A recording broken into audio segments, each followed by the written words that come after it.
Hey, it's iCKeDMeL, and I wanted to read you guys this Moab City Police Department statement from the witness that called 911. It's interesting. It has a little bit of more details, and we caught this at the end of the previous live stream. Thanks for everybody that came. I just wanted to make a standalone video, and there's a lot going on behind the scenes. There should be more stuff coming later today with a different story. Maybe we'll see. 8/12/2001, 16:30, 4:30 p.m. Chris, which is the witness on the other report that we saw, I, Chris, have given the following statement to officers of the Moab City Police Department freely, voluntarily, and this is just a bunch of formalities. At approximately 4:30 p.m., I arrived at Moonflower while standing on the south side of the street. I observed a man and a woman appeared to have some sort of dispute. They were talking aggressively at each other, and something seemed off. At one point, they were sort of fighting over a phone. I think I'm not sure if that says may, or he may took the female's phone. It appeared that he didn't want her in the white van. He got into the driver's seat and she followed him. At one point, she was punching him in the arm and or face and trying to get into the van.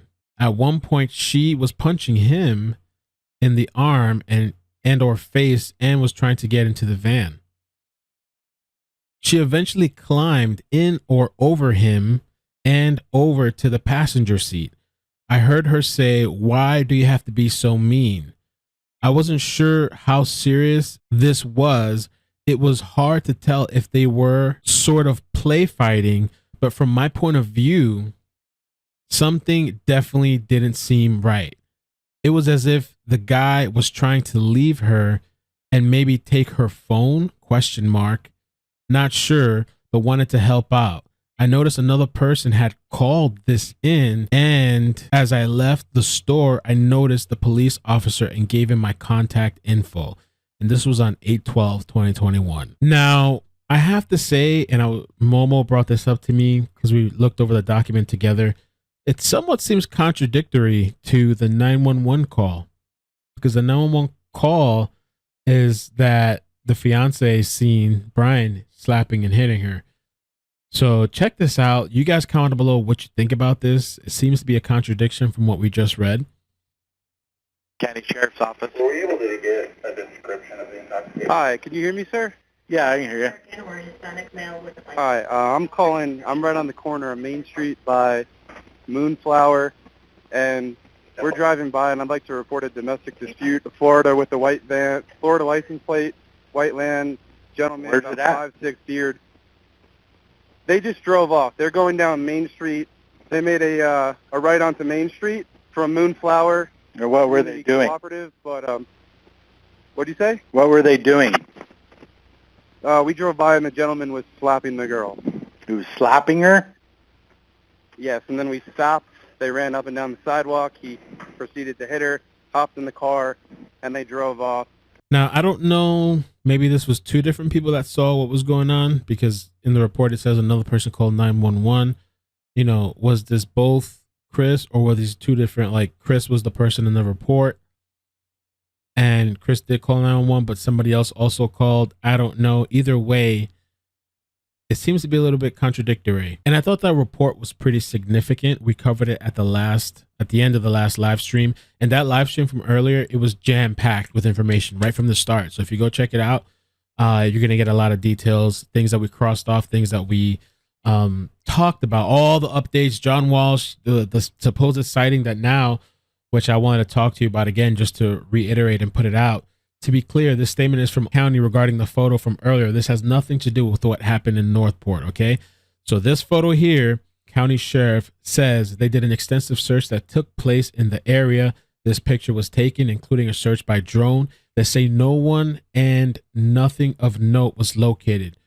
No connected to Brian. They meant to say no connection to Brian Laundrie in this area. Also, there was a follow-up by OCSO, and they said that they really searched the area hard.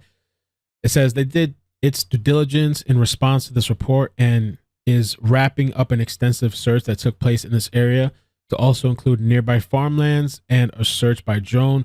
No one and nothing of note was located.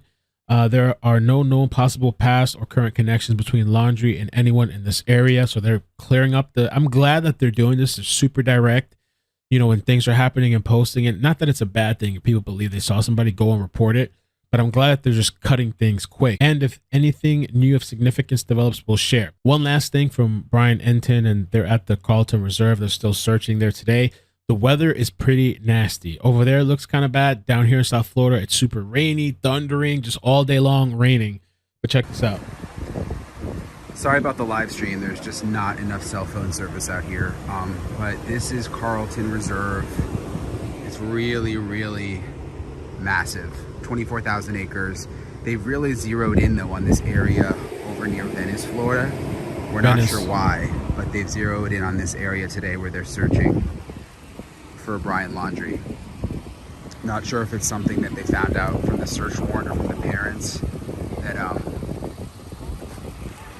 caused them to come over here, but this is where everything is focused today. So there's this road, you see, this dirt road, but besides that, I mean, I was up in a helicopter earlier, which I'm gonna have more of that video on News Nation. It is dense. There's barely any walking paths or roads in this whole entire reserve, and it's wet because it's been raining so much. So it's not been easy for the search crews, especially also like alligators and snakes. They've been having to use the swamp buggies. As of our last update at 1 o'clock, they had found nothing. You can see like the weather is not looking good. Luis was just looking at the radar, and he says it's gonna really come down soon. Typical Florida, so that may also be an issue. Let me show you the media situation here. So this is as close as we can get to the reserve, which is why it was great that I was able to get in the helicopter. You can see like there's just media all over the place. Wow. A lot of people focusing here today. Hi.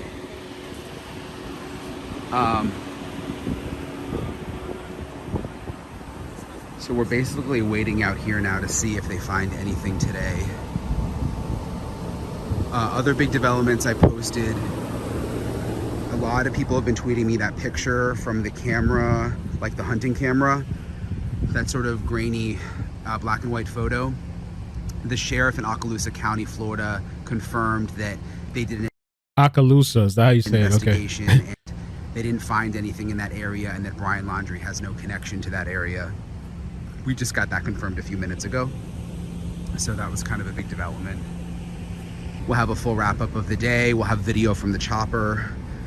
We were hoping to stay in the chopper a little longer, but they put a TFR, a temporary flight restriction, up right while we were over the reserve. Like we got over the reserve, we were there for a little while, and then this TFR went up. I guess with law enforcement, according to the pilot of the chopper, they can put those TFRs in place pretty quickly. And so it just popped up and we had to like basically swerve and just get out of the area really, really fast. Wow. That's something I got a couple of emails about, that the restricted flight area. Now, this was a reporter that traveled to Spread Creek Dispersed camping area in Wyoming. That remote area where the body is believed to be, Gabby Petito, was found by authorities. Hi, everybody. We're here in the Spread Creek Dispersed camping area. This is where the FBI made the discovery of those human remains matching Gabby Petito's description. They wrapped up their investigation last night, and this area was reopened to the public today. We want to show you the area. This is where they marked several pieces of evidence that they found. This one is marked as number 15, and there are several throughout this area. It's really not that easy to get to. There's several streams that we had to wade across this morning, and then the main road is beyond all of those streams. So pretty desolate area, very difficult to get to, which explains why it took them so long to actually make the discovery. The preliminary autopsy is expected today, and that is when they are expected to make a positive forensic identification of those human remains. And the last few updates that I can squeeze in, which is pretty major, Gabby Petito's remains were confirmed, and it says here by the FBI Denver. Teton County Coroner Dr. Brent Blue confirmed the remains are those of Gabrielle Petito, date of birth March 19, 1999.